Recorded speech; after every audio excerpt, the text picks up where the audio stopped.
porque la jornada es larga. Hoy todavía nos espera la conferencia con el maestro Alejandro Luna.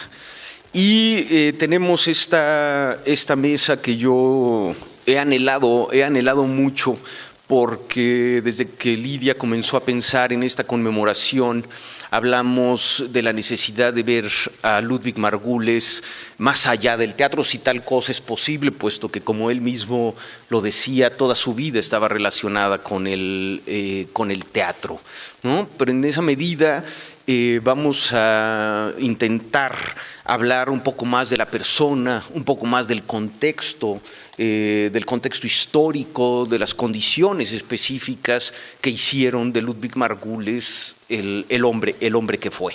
Y tenemos una mesa realmente rica, con dos grandes amigos de Ludwig, colaboradores de Ludwig. Cuando David habló en la mesa anterior de la gente que arreglaba los textos para Ludwig, Angelina fue su traductora, incluso en su última obra, en Noche de Reyes, pero de muchos años. Juan, su colaborador cercanísimo durante también muchísimos años y muchísimos proyectos, ¿no? Cosa que está ya registrado en varios textos. Y a través de Regina Quiñones vamos a tener la voz de Juan Villoro, colaborador de Ludwig en el cuarteto, en la traducción también del cuarteto de Heiner Müller, y que plantea una de las cosas que yo quiero poner aquí en la mesa, a Ludwig Margules como quizá entre la gente de teatro, el único interlocutor real de la gente del teatro con el mundo más amplio de la literatura y de la cultura en México en general. Entonces vamos a comenzar con Angelina, que va a leer un texto recién publicado que está basado en una anécdota de Ludwig Margules.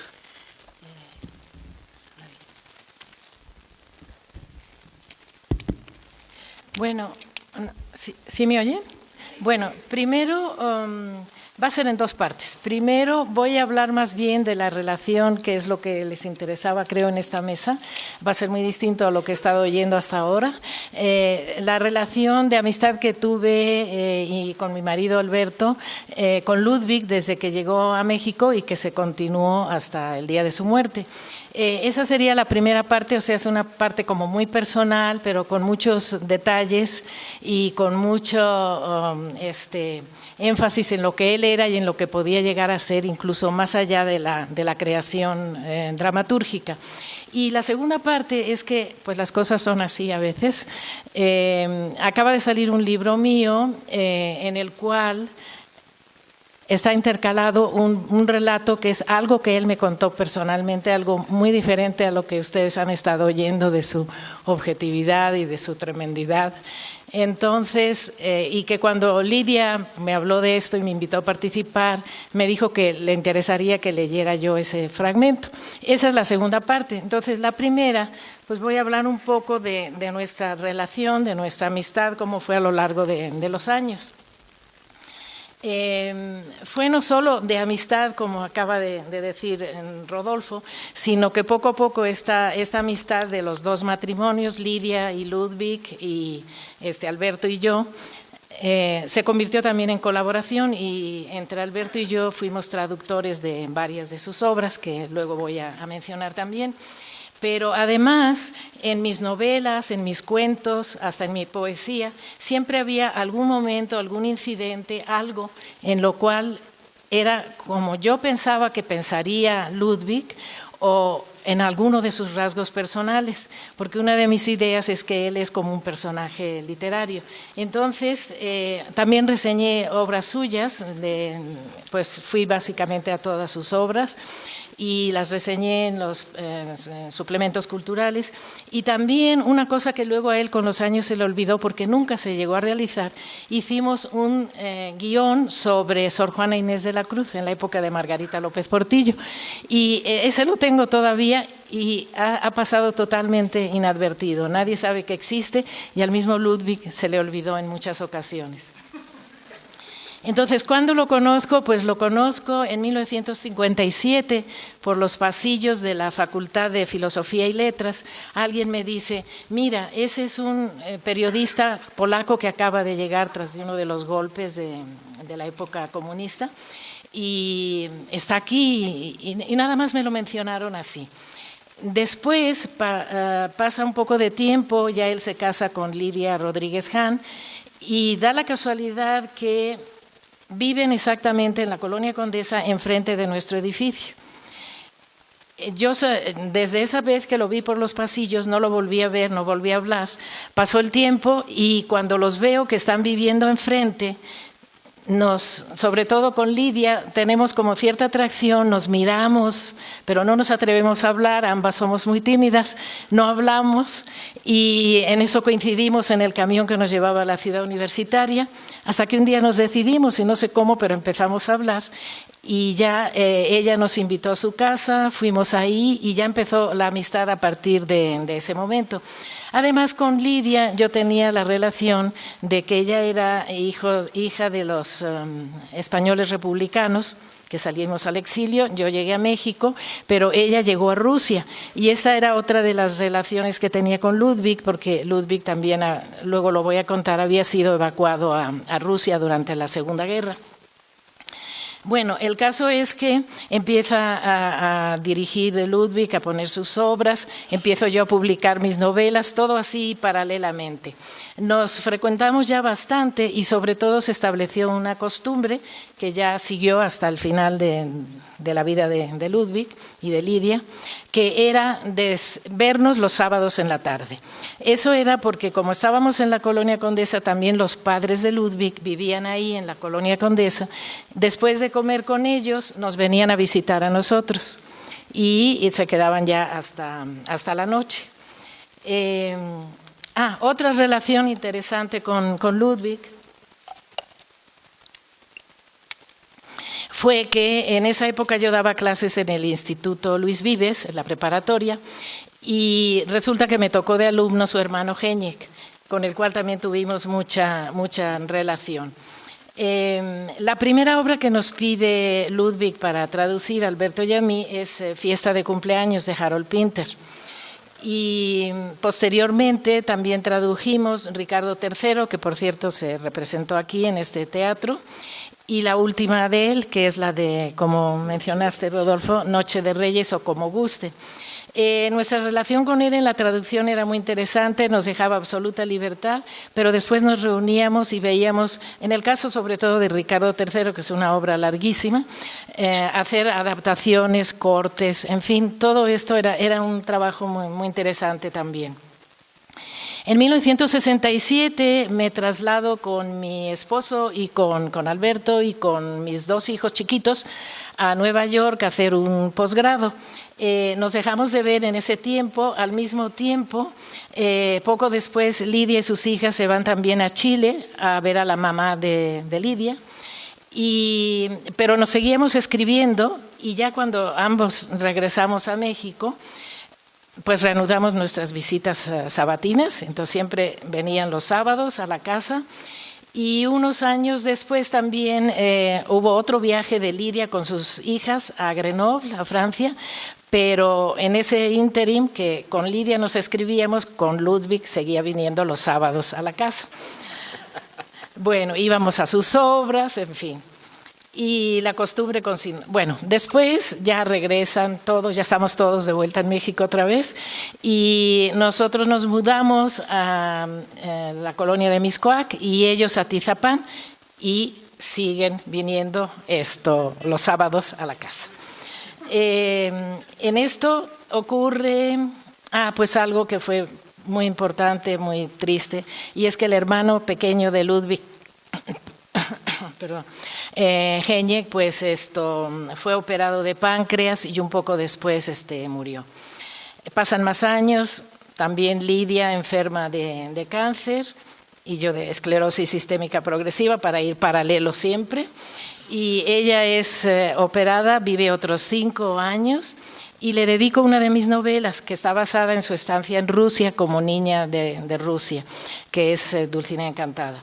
En ese tiempo le aparecen muchos síntomas de cansancio, tose mucho y Alberto le dice que se tome una radiografía y cuando se toma la radiografía pues le descubren cáncer de pulmón con metástasis y cambió el orden, ahora somos nosotros los que la vamos a visitar a ella y a Ludwig a su casa en Tizapán.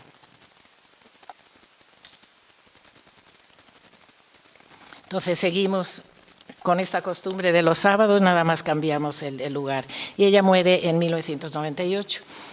Tenemos aparte historias en común. Los padres de Ludwig y los de Alberto son judíos polacos y Lidia y yo, pues hijas de la Guerra Civil. Y los comentarios y las historias alrededor de la Segunda Guerra Mundial eran siempre algo que nos unía mucho, que teníamos mucho de qué decir. El tema del judaísmo era frecuente en nuestras conversaciones, sobre todo, esto es muy interesante, al final de la vida de Ludwig, cuando tuvo un mayor acercamiento a sus orígenes. Incluso se suscribió a una revista judía que salía en Polonia, que se llamaba Midrash, y entonces me llamaba por teléfono y cada vez que le llegaba un nuevo número, y me la traducía totalmente. Estábamos horas en el teléfono mientras me traducía del polaco la revista esta Midrash. La relación con Alberto era muy especial porque discutían muchísimo, discrepaban en ideas generales, en política, en ciencia, en arte, en lingüística, porque Ludwig prefería el yiddish y Alberto el hebreo, y entonces ahí estaban diciendo cuál era mejor y por qué, etcétera, etcétera. Al final del sábado siempre se despedían de una manera que hacía reír mucho a Ludwig. Y es que en yiddish, cuando alguien se va, se le desea buena salud, pero el que se va contesta, no me desees buena salud, porque todavía no me voy. Y entonces así se despedían ellos siempre y se morían de risa. Bueno, algunas peculiaridades del habla de Ludwig que ya se han mencionado aquí, pero bueno, yo tengo otras también.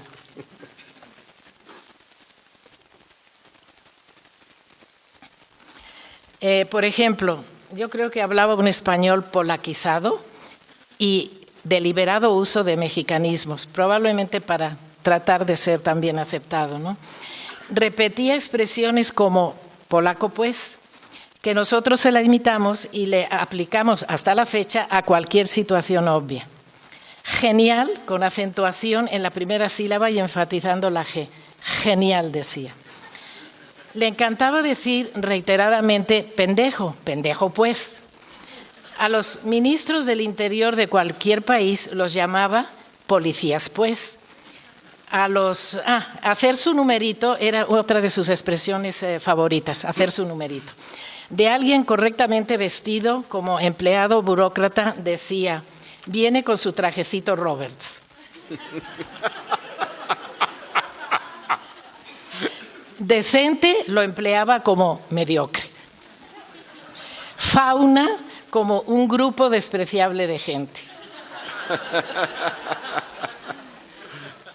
Algo especial era su manera de manejar un automóvil. Yendo por Insurgentes, por ejemplo, apretaba el acelerador y quitaba el pie enseguida, y poco a poco el coche se detenía en el carril de alta velocidad. Sacaba el encendedor y se disponía a encender la pipa, que también se le había apagado, sin prestar atención a los bocinazos de atrás de él. Después arrancaba y repetía la misma operación. Con la pipa ocurría algo semejante. La llenaba de tabaco sin retacar y en unos minutos el tabaco estaba quemado y vuelta a repetir la operación. Era todo un personaje. Objeto para una novela u obra de teatro. Creo que él fue trabajando poco a poco su propia personalidad e implantándola como la de un personaje literario. Disfrutaba ser un ogro, pero no lo era en el fondo, sino un ser sentimental y frágil que se hubiera horrorizado si alguien se lo descubría. Su gran coraza era atacar primero y espantar a quienes lo rodeaban. Un gran conocedor de las pasiones humanas y por eso se ponía a salvo. Un típico gesto suyo era mover los ojos de izquierda a derecha rápidamente como quien está a la defensiva. pero sobre todo era un amigo fiel. Y bueno, entonces a continuación voy a leer esto que acaba de ser publicado y que es una historia que creo que muy pocas personas conocerán. Es un libro de cosas variadas, que se llama Arritmias, y es un pequeño texto que se llama Ludwig y las vías del tren. Qué lástima que ya no esté Ludwig, que ya no pueda oír sus excesivas expresiones, contundentes, tajantes, irreversibles, que aún hoy recuerdo y puedo repetir. Todo un personaje novelesco, mas el teatro era su género. O tal vez por eso se actuaba a sí mismo, enamorado de su papel, creado por él, para él.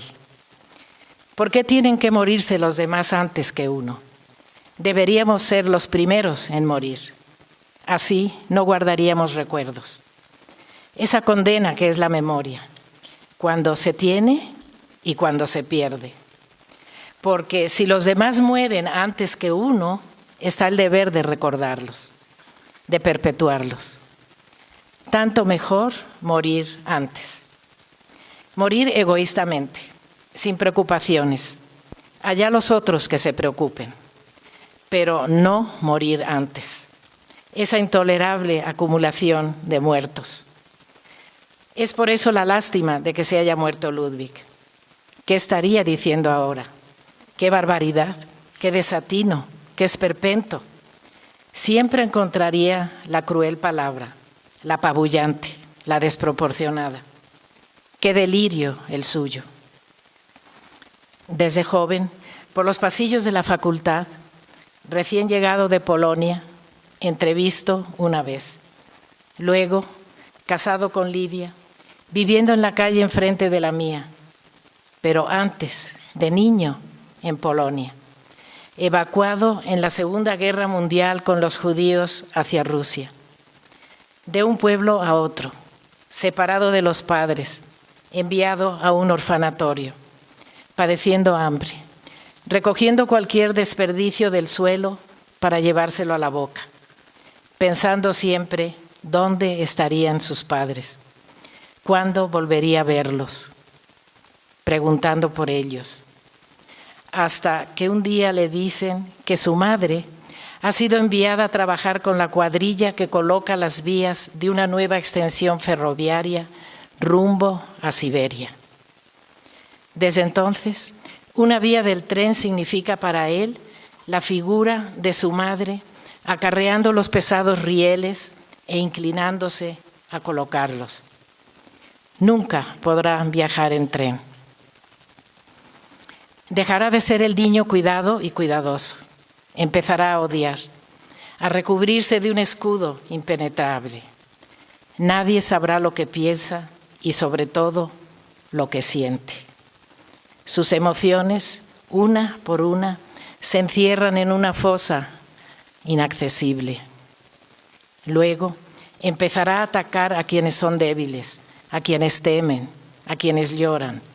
Él nunca será así. Una risa sardónica que sacude su cuerpo acentuará su desprecio hacia lo convencional, lo trillado, lo corrupto. Se volverá temible. Descubrirá el talón de Aquiles de cada persona y en él clavará su venenosa lanza. Exigirá, burlará, destrozará. Romperá códigos. La emprenderá contra los medrosos. Su defensa será el primer violento ataque. Hasta que encuentre quien se le enfrente. Quien lo ataque antes y no le tema. Quien le diga que está equivocado radicalmente. Tal vez sea eso lo que busca. El retador ideal. El que lo destruya con una sola palabra. El que lo centre en la realidad. ¿Dónde hallarlo? Cuando lo encuentre, será tarde. Nunca aceptará cambiar. De niño, se había quedado viendo las vías del tren como el mayor mal existente, el paralelismo como la máxima perversidad, lo estático como lo demoníaco, la velocidad y el movimiento como lo aceptable tránsfuga. En realidad, aspiraba a que el tiempo corriera, ya que lo mutable fuera lo perecedero. La suya era una carrera con la muerte, eligiendo la fugacidad absoluta, es decir, la paradoja desatinada. Era un delirante frente al espejo, pero un espejo que acababa de recibir el puñetazo definitivo que lo estrellase para siempre. Nada debía ser recompuesto. El fluyente río sin esperanza de reposo, el rostro sin rompecabezas que lo compusiese. Por eso le duró poco la vida. No sabía qué hacer con ella, salvo cortarla en pedazos, irla acotando en breves e irremediables rupturas, como si le estorbara, como si no supiera qué hacer con ella. Puede ser que le temiera más que a la muerte y que por eso buscaba perderla. Se empeñaba en morir pronto. Moría en cada acto que ejecutaba, pero no se moría del todo. Por eso se desaforaba más cada día que despertaba vivo. Y sin embargo, tampoco quería morir.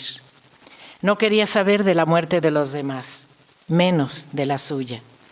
Cuando murieron su padre y su hermano, no estuvo presente. Nadie sabía dónde encontrarlo. A duras penas llegó al entierro.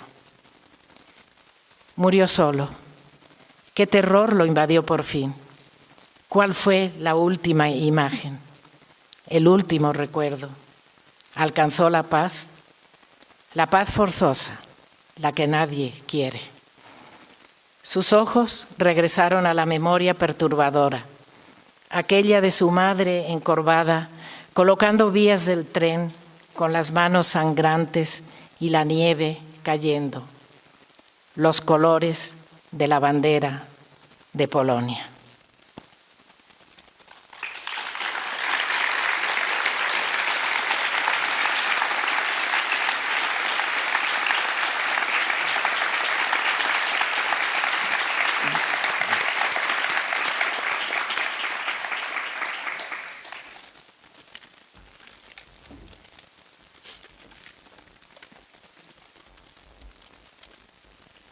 Bueno, vamos entonces a seguir, después de este entrañable testimonio, con el texto de Juan Villoro para completar, después con Juan Tovar, la personalidad de Ludwig Margulis.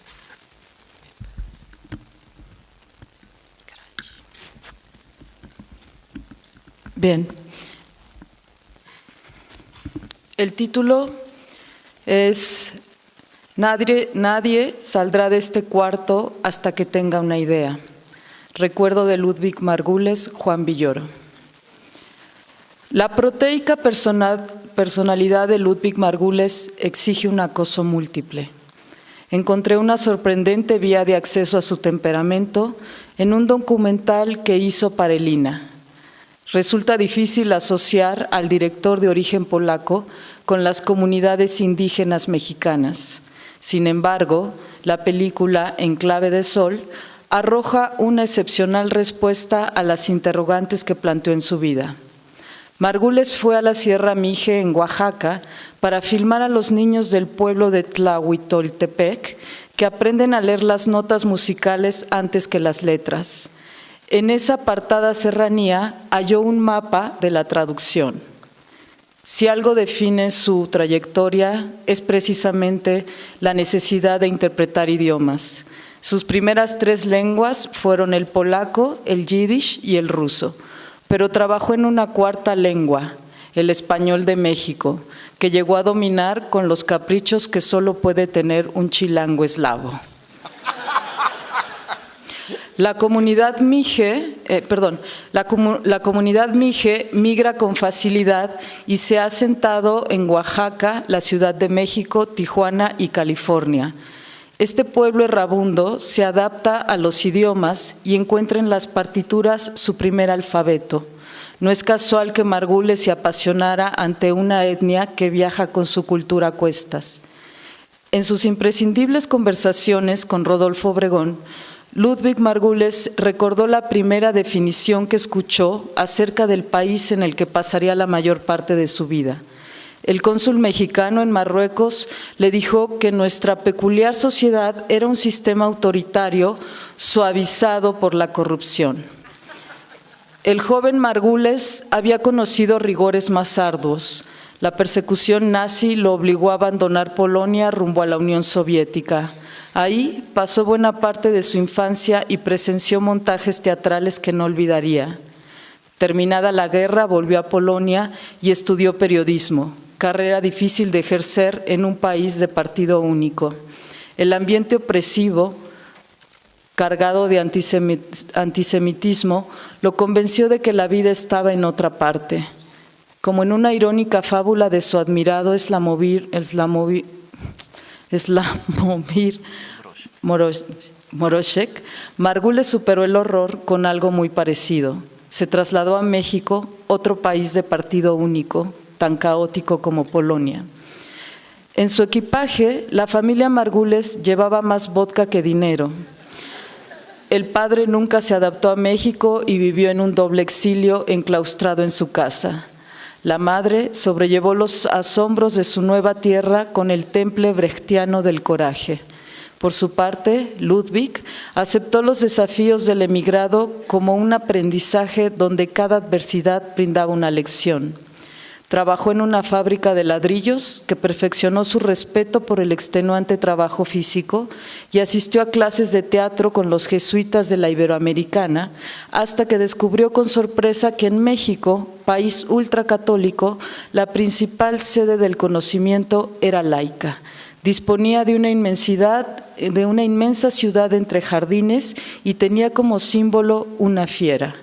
Nada mejor para un enamorado de las enseñanzas turbulentas que estudiar en la casa de los Pumas. Margules asumió la pedagogía como una virtud rabiosa. Como alumno y como maestro, combinó la inteligencia con pasiones desbordadas. Lo más valioso que trajo de Europa Central fue su sentido del humor. Disfrutaba a fondo los cortocircuitos de la inteligencia, los arrebatos en que la emoción se apodera de la mente, la posibilidad de que un argumento racional derivara en un disparate. Recojo un episodio que Margules le contó a Rodolfo Obregón. En sus tiempos, como alumno de Sequizano, la escena más memorable no ocurrió en el salón de clases, sino en un pasillo. Ludwig había pagado una cuota para estudiar dirección teatral, pero solo había recibido clases de actuación que eran más baratas, por lo tanto se sentía estafado. En su rústico español protestó ante el maestro por no recibir la enseñanza adecuada. El director, de origen japonés, tenía un carácter de 1000 pulgas. Ante el reclamo, reaccionó como el más furibundo samurái de Akira Kurosawa. Tomó al alumno polaco de las solapas, lo empujó contra la pared y le preguntó: «Mírame a la cara, ¿tengo cara de un director de baño turco?».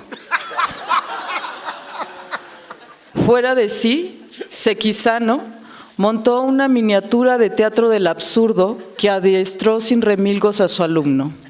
Nada más convincente para Margules que la ira de un samurái que no quería ser tratado como director de baño turco.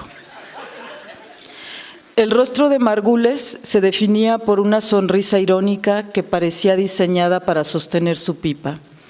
Sus ojos pequeños e inquietos miraban con curiosidad hasta que algo llamaba su atención y su semblante se transfiguraba. Era el momento de la enjundia. Se concentraba en su objetivo como si dudara entre protegerlo o combatirlo, como si la creación y la impugnación fueran acciones idénticas. Para entonces, el humo de su pipa ya era el de una combustión interior. A propósito de la independencia de Irlanda, Yeats escribió: «Una terrible belleza ha nacido». El verso capta la estética de Margules, el apasionado modo de comprender que lo que nos repudia y nos lastima puede ser hermoso en el plano del arte. Sin asumir la conducta predecible del provocador profesional, disfrutaba el desconcierto. En una ocasión nos encontramos a un conocido suyo. Con su gusto por las salidas de tono que desestabilizan la norma, Ludwig se sacó la pipa de los labios, hizo una pausa y dijo: «Yo maté a tu padre». El otro aguardó asustado una explicación. Ludwig contó que en cierta época militó en Pincel y Fibra, equipo de fútbol de pintores y críticos de arte.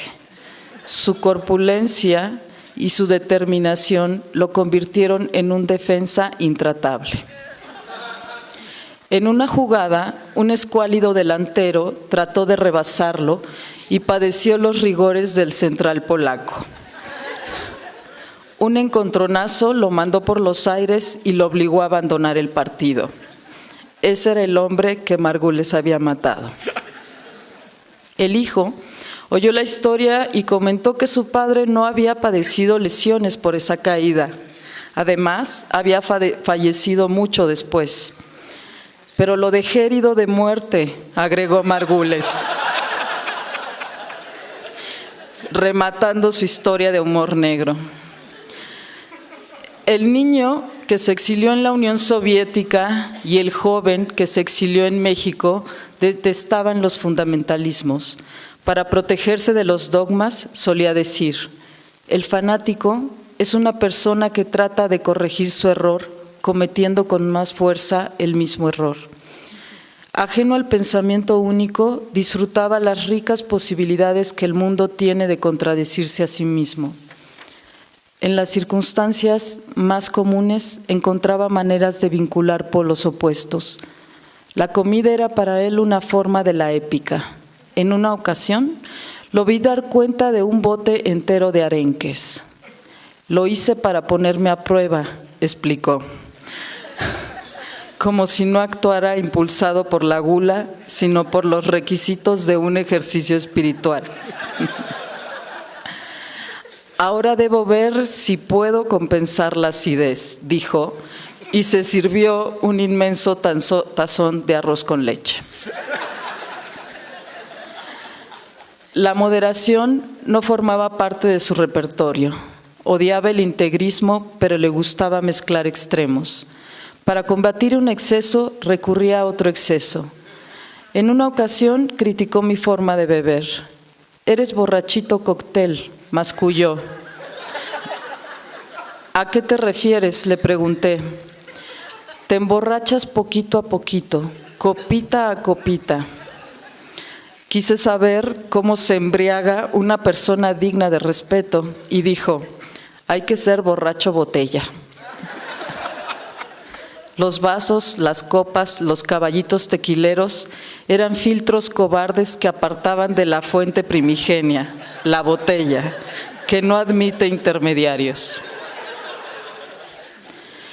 El primer montaje que pude ver de Ludwig Margules fue Fiesta de cumpleaños de Harold Pinter en el Teatro Arcos Caracol.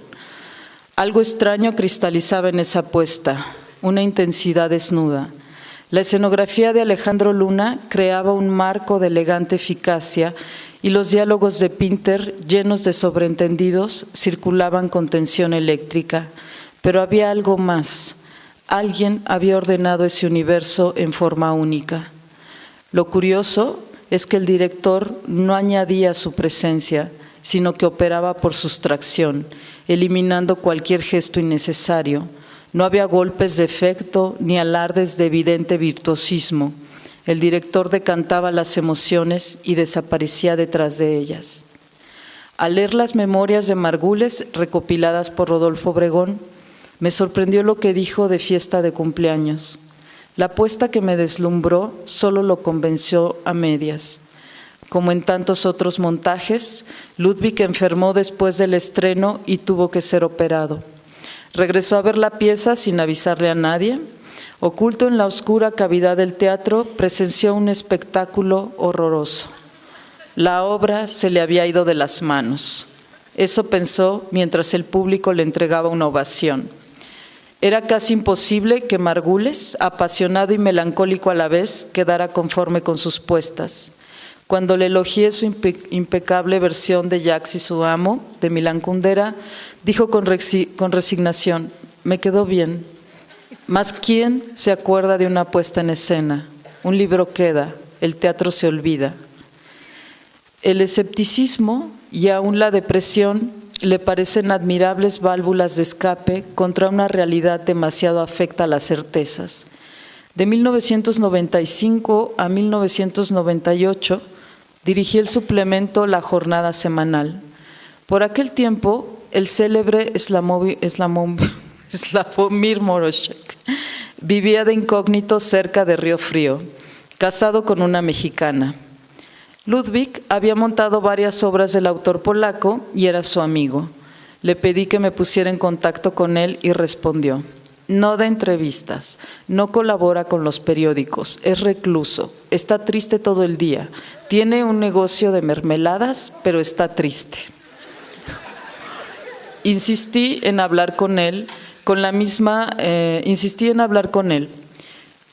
generosidad con que me ayudó a traducir un texto de Jelensky sobre Lichtenberg cuando yo preparaba la edición de los aforismos del Ilustrado alemán. Ludwig me citó en su casa para que llamáramos por teléfono al dramaturgo. Moroshek y yo hablamos en francés, idioma que ninguno de los dos dominaba. Con frases entrecortadas repitió lo que había anticipado Ludwig. Vivía aislado, no quería relacionarse con la prensa, desconfiaba de su obra. Estaba convencido de que el mundo no tenía mucho sentido. Cuando colgué, mi anfitrión preguntó qué me había dicho. Le dije que su amigo seguía tan deprimido como siempre. Él levantó los brazos como si hubiera ganado un torneo y exclamó con entusiasmo: te lo dije, es depresivo profesional, hace mermeladas, pero está triste. Jean Cot, autor de Shakespeare, nuestro contemporáneo, fue un temprano adalid de Slavomir Moroshek. En 1964 escribió una nota sobre la obra Tango en la que menciona la habilidad del dramaturgo para encarar la catástrofe con la ironía. Uno de los parlamentos más elocuentes y sarcásticos de la pieza se refiere a la urgencia, casi militar, de superar una situación extrema a través del pensamiento. Nadie saldrá de esta pieza hasta que tenga una idea. El teatro es un acorralamiento que obliga a pensar de otra manera. Margules fundía la vida y el arte en un mismo plano con una intensidad que lo afectaba física e intelectualmente. Cuando viajó a Polonia para montar las adoraciones de Juan Tobar, sintió una extraña confusión. Sus dos patrias se mezclaron. Una reproducción del Acuatlicue presidía un escenario donde se pronunciaban fragmentos de poesía náhuatl en el idioma de Gombrowicz. Al poner la pieza en México, la confusión cobró otro signo. Las palabras de los pueblos originarios de Mesoamérica llegaron con un inevitable resabio polaco. Fui testigo de su insólita capacidad de mezclar la representación con la realidad cuando traduje para él Cuarteto de Heiner Müller. Durante semanas discutimos la forma en que las variadas capas lingüísticas utilizadas por Müller, de la retórica cortesana, de la ilustración al habla prostibularia, debían ser trasladadas a nuestro idioma. Ya en la fase de los ensayos me dijo: el montaje está quedando demasiado bien, algo malo va a pasar. Una vez más, asociaba el bien con su contrario. Cuarteto explora la lujuria extrema y desemboca en el último acto de amor que un personaje puede tener consigo mismo. Su último romance es con el cáncer que crece en su organismo. Lidia, compañera de vida de Ludwig y madre de sus hijas, enfermó por ese tiempo. Es mi culpa, dijo el director. No solo su sufrimiento era genuino, también lo era su convicción de que el arte determina lo que sucede en la vida. Margules montó algunos de los mejores dramaturgos mexicanos. Además de su dilatada colaboración con Juan Tovar, dirigió a Elena Garro, Oscar Liera y Jorge Ibargüengoitia. Formó alumnos, enriqueció nuestra escena con autores de diversas épocas y latitudes. Algunas de sus mejores puestas provinieron del uso teatral de materiales que no estaban pensados para la escena, como Manuscrito hallado en Zaragoza, la novela de Jan Potocki, maravillosamente dramatizada por Juan Tovar, o de La vida de las marionetas, basada en la película de Ingmar Bergman. Durante un par de años hablamos de hacer una versión mexicana de la ópera del Mendigo de John Gay, que inspiró la ópera de 3 centavos de Bertolt Brecht. Imaginamos esa saga de la pordiosería en nuestra devastada realidad, pero el proyecto se aplazó por otros montajes en los que Ludwig se sumía para convertirse en una máquina de guerra. Esa obra pertenece al vasto catálogo de cosas que se interrumpieron con la muerte del maestro. Me enteré de la noticia por una de sus discípulas más fieles, Regina Quiñones. Nos habíamos citado para hablar de la posibilidad de que yo escribiera una obra de teatro. Hasta entonces admiraba la dramaturgia, pero si se descartan algunos escarceos de adolescencia, no la había practicado. Regina llegó con ojos llorosos. Ludwig acaba de morir. Una sensación de vacío se apoderó de nosotros. Al mismo tiempo, era como si el director nos hubiera reunido con un propósito. Ya ausente, seguía dirigiendo. Aunque carezco de su temperamento para transformar la adversidad en motivación, me propuse escribir una obra de teatro en su memoria. El resultado fue Muerte Parcial, dirigida por Regina Quiñones, que trata de personajes que fingen su muerte para tener una posteridad en vida. Sin aludir en forma directa al maestro desaparecido, la muerte era entendida como un gesto teatral. El título, que alude a esa aniquilación a medias, expresa también el deseo de retener algo que se ha perdido. El arte no frena la aniquilación, pero puede hacer que su efecto sea parcial. Como tantos practicantes del humor negro, Margules era un hombre tierno. Cuando nació mi hija Inés, la visitó para montarle su primera escena teatral. Llevó sus manos a la cabeza y simuló ser un conejo que movía sus grandes orejas a destiempo. Primero una, luego la otra. Mi hija no puede tener memoria de ese gesto. Los padres son los depositarios de las primeras cosas que perciben sus hijos. Me corresponde a mí custodiar ese recuerdo. El gran león del teatro finge ser un conejo excéntrico ante una recién nacida que no entiende nada, pero sonríe. Así es el arte. No sabemos lo que hacemos, pero nos gusta, dijo con la ironía el inolvidable Ludwig Margules.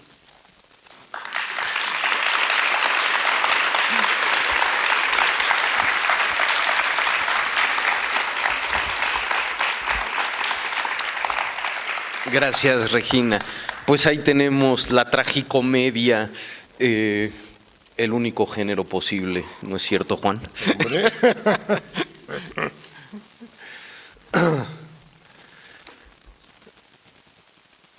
Que la tragicomedia, sí, ¿cómo?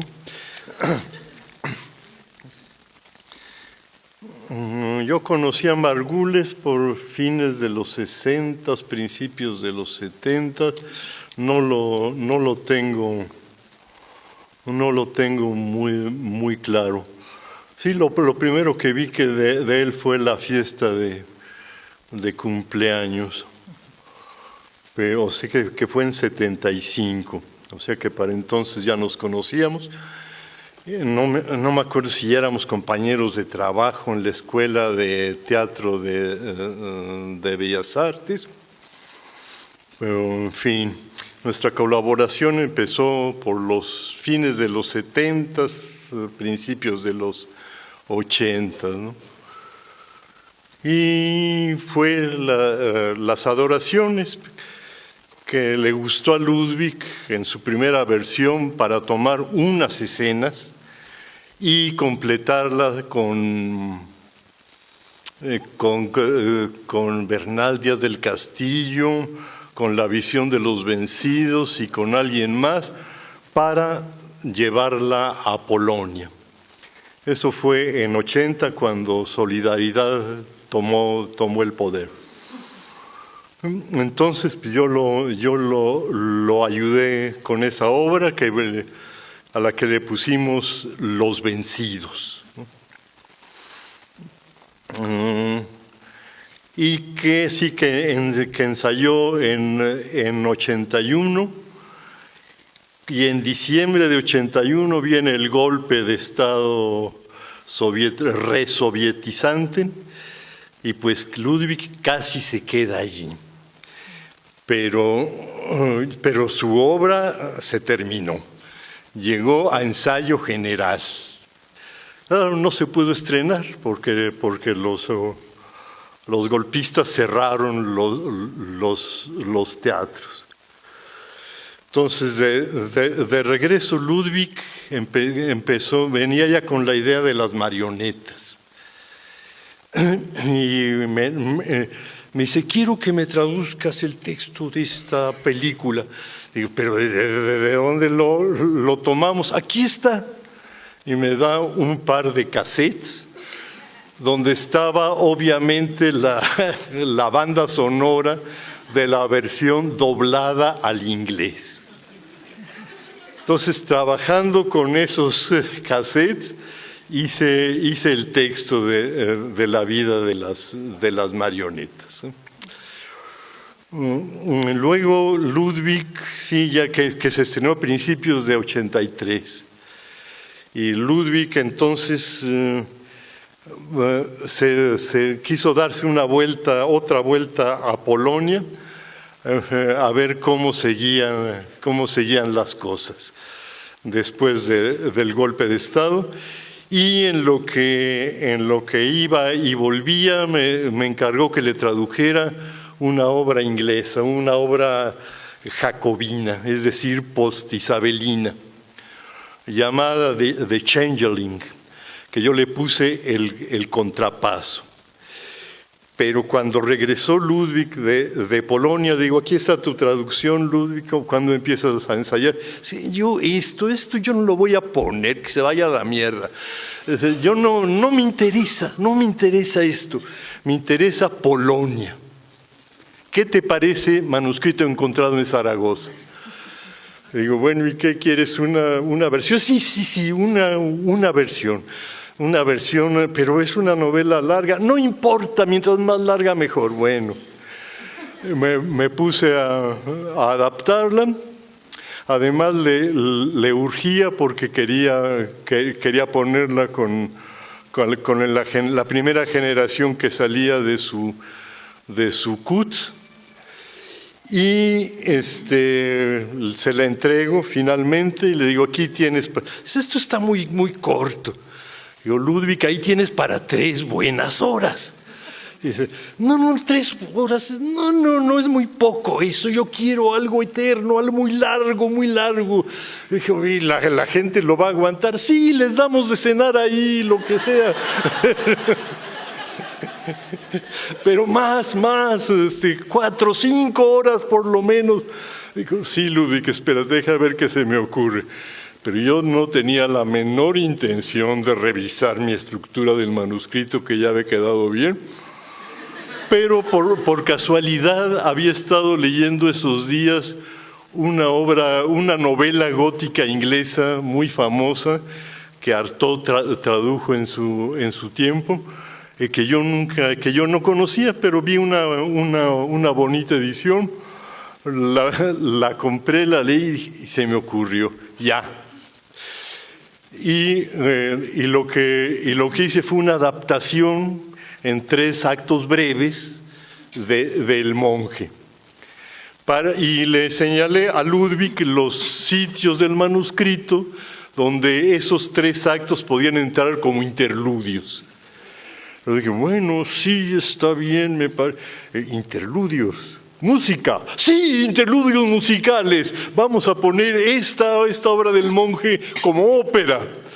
Ludwig está sí. ¿Y quiénes cantan? Pues los muchachos, que canten. Bueno, la ópera se hizo, pero los muchachos nunca pudieron cantar. Y entonces Ludwig, con todo el dolor de su corazón, pues desistió y puso el texto original del manuscrito. El texto del monje se quedó reservado para que lo estrenara Rodolfo en el patio barroco, en un patio barroco de Querétaro. Fue una excelente apuesta, pero el manuscrito pues dio para un muy buen espectáculo de 3 horas, como yo había calculado, y nadie se quejó de que estaba largo ni de que estaba demasiado corto. Entonces, y no daban de cenar. Y no daban de cenar. Bueno, si le hubiera añadido la ópera intercalada, hubiera tenido que ver cómo hacía para darles de cenar, porque sí era mucho, era realmente mucho. Así es como, si pasa algo, ya me fui por otro rumbo, pero esta obra de Luisa Josefina Hernández, que publicó el Fondo de Cultura Económica, Los Grandes Muertos, que en realidad son 12 obras breves. En el Teatro de la Compañía Nacional puso 6, en 3 días, de 2 en 2, y pues ya fue suficiente. Pero pues esa no es toda la obra. No se puede poner toda esa obra, excepto como teleserie. ¿Sí? Tiene mucho en común con las teleseries esa obra. Es encantadora. Los personajes son entrañables, y los va siguiendo uno de episodio en episodio, en fin. Pero bueno, ¿por qué me vino eso? Sí, por el manuscrito, claro. Yo sentía al leer esta obra de Luisa que ahí había como el prologuista dice, esta obra es excepcional en la bibliografía de Luisa Josefina, porque ella es fama que solo escribe teatro por encargo, y las obras personales las guarda para la novela. Pues de algún modo esa obra de Los Grandes Muertos es una novela, porque mientras a alguien no se le ocurre hacer la teleserie, mientras no tengamos una sucursal de la BBC aquí, eso existe completo, solo existe como libro. Es muy interesante. Pero bueno, me quedé con esa traducción del contrapaso que mandé al concurso Alfonso X, que ganó el concurso Alfonso X, y que en 92 se publicó y se estrenó. No dirigida por Ludwig, sino por José Caballero. Pero bueno, eso ya fue una salida por la tangente. ¿En qué estábamos? Sí, pero ¿qué más hubo? Las adoraciones ya. Las adoraciones, eso sí, como 10 años después de las marionetas, exactamente. Las obras, no, ese era Luisa Josefina. Claro. Sí. Y en general, pero las adoraciones también fue una obra por encargo. Ludwig no puso la versión original, que ya se había puesto con poca fortuna. y se publicó en Lecturas Mexicanas y por lo tanto se puso en varias partes, pero tuvo muy poca fortuna, ¿no?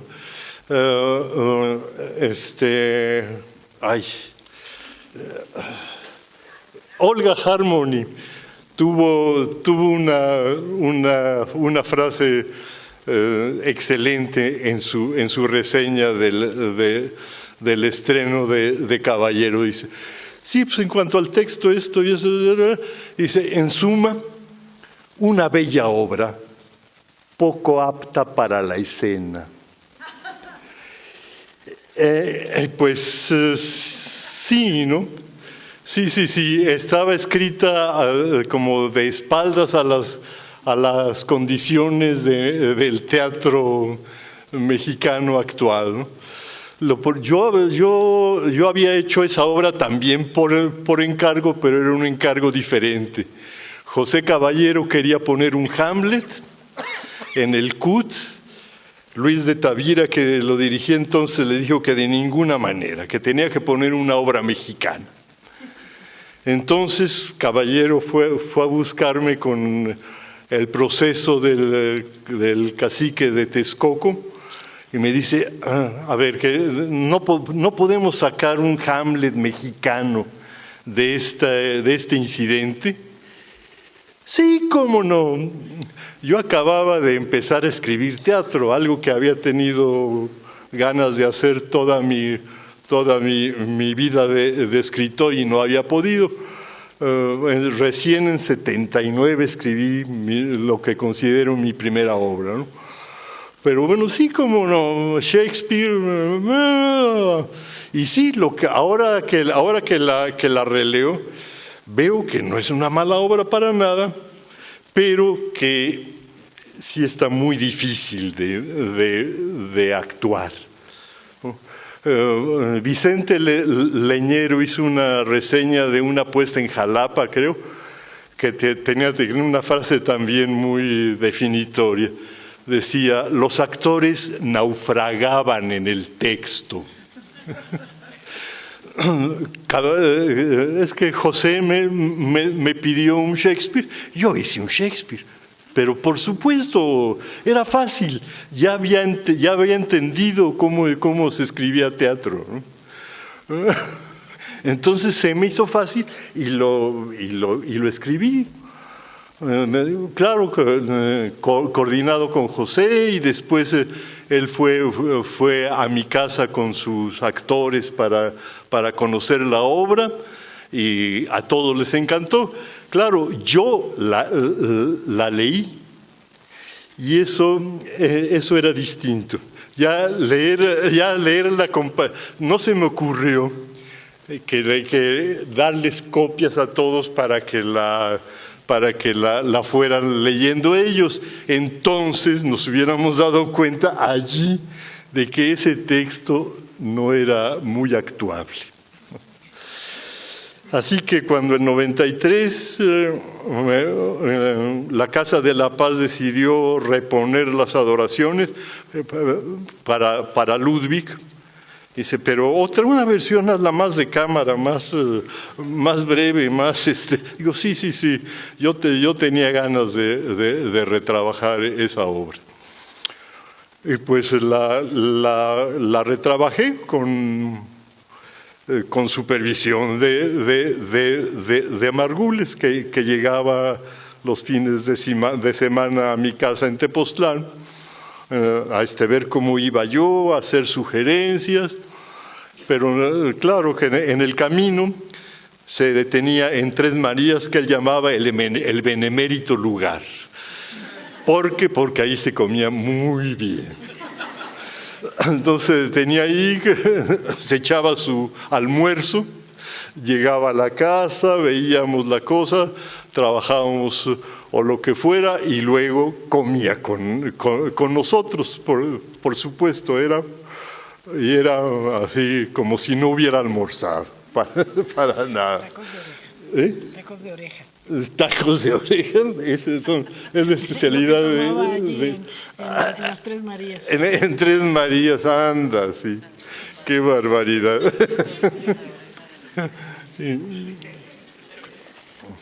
Y entonces esa obra fue de 93. Y poco después fue Las Esfinges. Ahí no tengo nada que ver más que yo le descubrí a Ibargüengoitia, ¿no? Que por esos tiempos se publicó su teatro completo. Ibargüengoitia pues era muy menospreciado como dramaturgo, como que encontró su gran público como novelista y es célebre como novelista, y tan célebre que publicaron finalmente 3 tomos de su teatro completo. No me acuerdo la fecha exacta, pero fue cuando le dije a Margules, tienes que leer a este autor. Y lo leyó y puso ante varias esfinges, una de las grandes puestas de su carrera, ¿no? De su etapa final, que realmente fue muy fructífera y muy culminante. Aunque ahora que en la mesa anterior hablaban tanto de los justos, yo me acordé que a mí no me convenció. Sí, Ludwig, me acuerdo la cara que puso Ludwig cuando se lo dije, ¿no? Porque él estaba ahí a la salida de los justos. ¿Qué te pareció? ¿Qué te pareció? ¿Qué te pareció? Y todos, no, sí, Ludwig, magnífico, extraordinario. Y yo le digo, Ludwig, bueno, no está mal. Pero bueno, él ya me había prejuiciado. Porque esa obra la traía entre ceja y ceja desde mucho tiempo atrás. Cuando finalmente tuvo la oportunidad de hacerla, me dice, es tremendo esto, no, todos mis actores, ya les hablé, ninguno quiere hacerla. Dicen que es una obra fechada, que no tiene gracia. Que le digo, Ludwig, yo estoy de acuerdo con ellos. No, pero pues, yo la voy a hacer. Lo malo es que la voy a tener que hacer con gente de segunda fila, como este y este. Digo, Ludwig, la segunda fila empieza en mi generación, ¿verdad? Qué bien. Pero pues ya me había prejuiciado, ¿no? Y sí, entendí lo que estaba tratando de hacer ahí, pero ya sobre advertencia que no eran los actores que él había querido, no me convencieron las actuaciones. Yo pienso que que su punto culminante y lo mejor de esta última época fue Cuarteto. Realmente alucinante esa apuesta y ese trabajo en el foro, ¿no? Pero él decía, Ludwig, pero esto ¿qué pasa aquí? Esto es muy tremendo. No, es de Müller, es es una dramaturgia diferente, sí. Yo dije, será de ver, y medio se lo creí. Hasta que tuve oportunidad de ver otra puesta en escena de esa misma obra, que era una comedia, una comedia como con disfraces. Era un checo, el director la vi en la Universidad de Washington, y pues sí, seguía siendo la misma obra, pero era una obra graciosa y divertida, ligera y divertida. Dije, sí, la nueva dramaturgia, ya sé de quién es, Ludwig. Porque realmente esa obra no tenía límites, ¿no? Pues eso.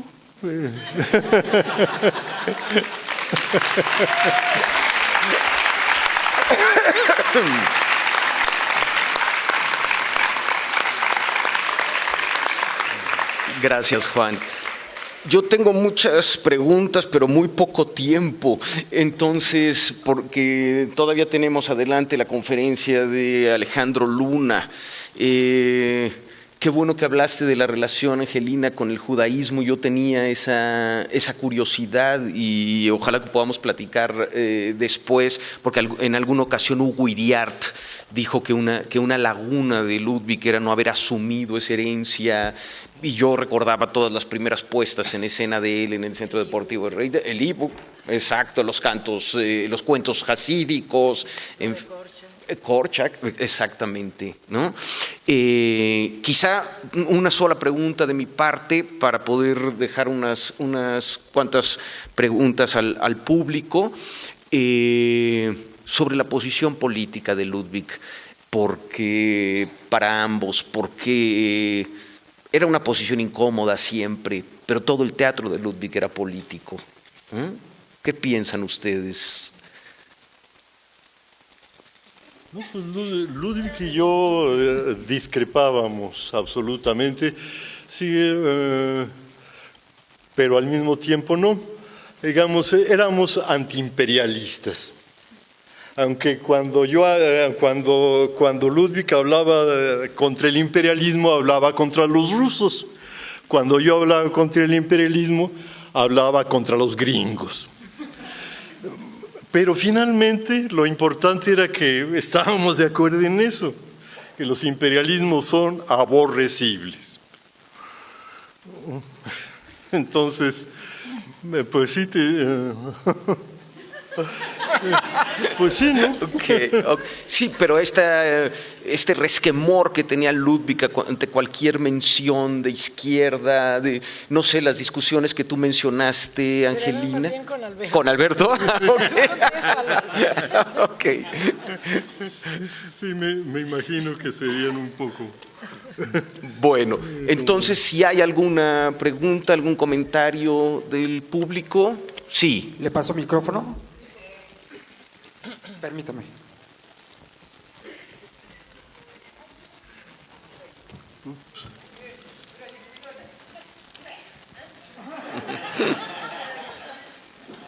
Gracias. Bueno, pues nada, a mí el relato de Angelina me hizo recordar una anécdota justo de esto del judaísmo y el yiddish y todo esto que les voy a compartir. Fue la última vez que yo hablé con Ludwig. Yo, cuando salí de la escuela, yo fui como carne de cañón de los alumnos de Ludwig, de aquella generación. Mis primeras 2 obras en las que actué eran de alumnos de Ludwig, y una de las obras fue en el Foro, y le gustó mi trabajo, se acercó a decirme, y pronto después de eso yo me fui a vivir a Israel un tiempo. Entonces le pedí una carta de recomendación que me hizo, y 6 años después regresé y vine a ver Noche de Reyes, y después de la función me acerqué a saludarlo, maestro, ¿cómo está? Y para mi sorpresa me reconoció y me dijo, ay, ¿cuánto tiempo? ¿Por qué no te hemos visto? ¿No? Entonces le dije, bueno, pues es que me fui a Israel, ¿se acuerda? Ah, sí, bueno, ¿y viste a Hannah Shigula? Le dije, sí, maestro, fui a ver a Hannah Shigula. ¿Aprendiste Yiddish? Le dije, no, maestro, ¿cómo no aprendiste Yiddish? O sea, fuiste a Israel y no aprendiste Yiddish. Le dije, no, bueno, es que aprendí hebreo, ¿no? ¿Hebreo? ¿Para qué hebreo? ¿Qué es eso? ¿Qué es eso? Es una lengua muerta. ¿Quién le importa el hebreo? Una porquería. Yiddish. Bueno, se dio la media vuelta, perdió todo el interés en mí para siempre y nunca más volví a hablar con él. Y esa es. Yo le trataba de explicar que pues yo tenía que vivir ahí, ¿no? Y que pues la vida es hebreo, pero no le interesó en lo más mínimo.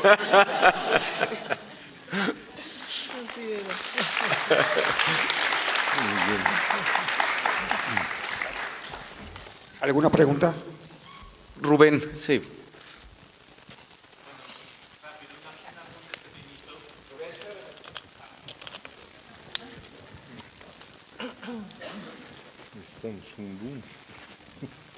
Sí.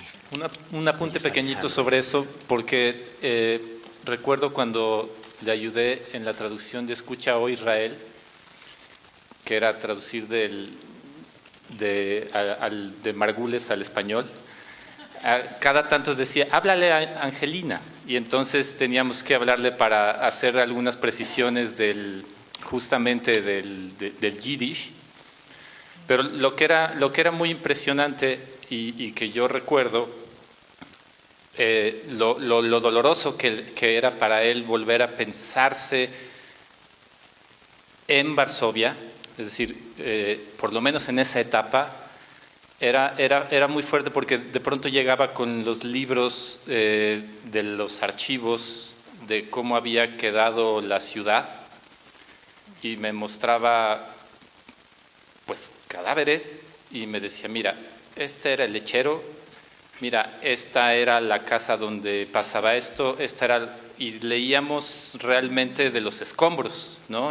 Y era muy patente para mí ver algo que no había visto, que era justamente esta parte en la que él se metió. Creo que también en varias de sus traducciones habría también que pensar, ¿no? Por lo menos de esa obra y de la otra obra de Mroczek, que también era la de El amor en Crimea, ¿no? Que era también un volver a pensar en Rusia como lo hizo después al final con los justos, ¿no?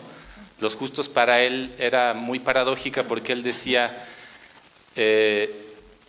yo vivía ahí lo peor que me había pasado y sin embargo esta obra es un canto de amor a mi segunda cultura, ¿no? Solamente apuntar eso. Gracias, Rubén. Pues yo creo que con ese comentario podemos... Hay otro comentario. Matador, por favor.